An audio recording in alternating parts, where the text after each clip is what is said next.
مولانا فضل الرحمان کا اور JUIFA کا موقف یہی ہے کہ خیبر پختونخوا میں بھی دھاندلی ہوئی ہے اور اس کا فائدہ یہ تو میں نے ان سے کل خود کہا ہے اچھا کہ کہ KP میں دھاندلی ہوئی اور آپ اس کے میں نے بینیفیشری کہا ہیں.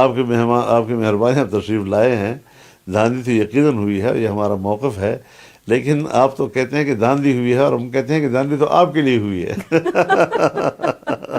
اس پر کیا پھر آپ کو رد عمل بس مطلب کہ گفتگو گپ شپ چلتی رہتی ہے، اچھے انداز اچھے موڈ میں باتیں کی ہم نے، کوئی ایسے تلخی کے لہجے میں نہیں کی باتیں ہم نے جی، لیکن ہم نے کہا پوزیشن اپنی برقرار ہے ابھی تک اور برقرار رہے گی تا وقت کہ اگر مذاکرات آگے چلتے ہیں اور وہ تحلیل ہو جاتے ہیں تو کوئی اس میں بری بات نہیں ہے. ہم سیاسی لوگ ہیں، مذاکرات پر بھی یقین رکھتے ہیں اور مذاکرات کے ذریعے مسئلے کے حل پہ بھی یقین رکھتے ہیں. تو ایسی صورتحال، لیکن چونکہ ہمارے ان کے بیچ میں اختلاف یا تلخیوں کے دیوار نہیں ہیں، پہاڑ کھڑے ہیں، تو ان پہاڑوں کو کیسے ہم نے عبور کرنا ہے، ان کو کس طرح ہم نے ریزہ بنانا ہے، یہ ایک اپنی جگہ پر ایک آسان کام نہیں ہے جی. میرا اگلا سوال اسی حوالے سے، جو آپ نے تلخیوں کا ذکر کیا اور آپ نے بالکل درست فرمایا کہ چند ذرات نہیں پہاڑ کھڑے ہوئے ہیں.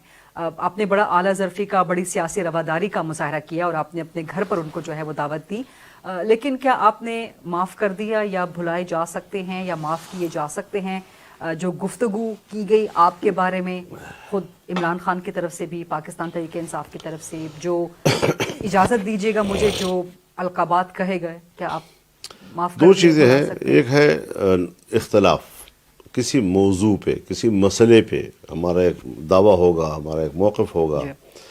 دوسرا یہ ہے کہ پھر اس میں تلخی پیدا کرنے کے لیے جو الفاظ، برے الفاظ، گالیوں کے الفاظ، جی. وہ اپنی جگہ پر ہوتے ہیں جی. لیکن سوال بنیادی یہ ہے کہ اسلام کی تعلیم کیا ہے؟ اصول اسلام بتاتا ہے، امپلیمنٹیشن اس کی ہر جگہ پہ ہوتی ہے. Right.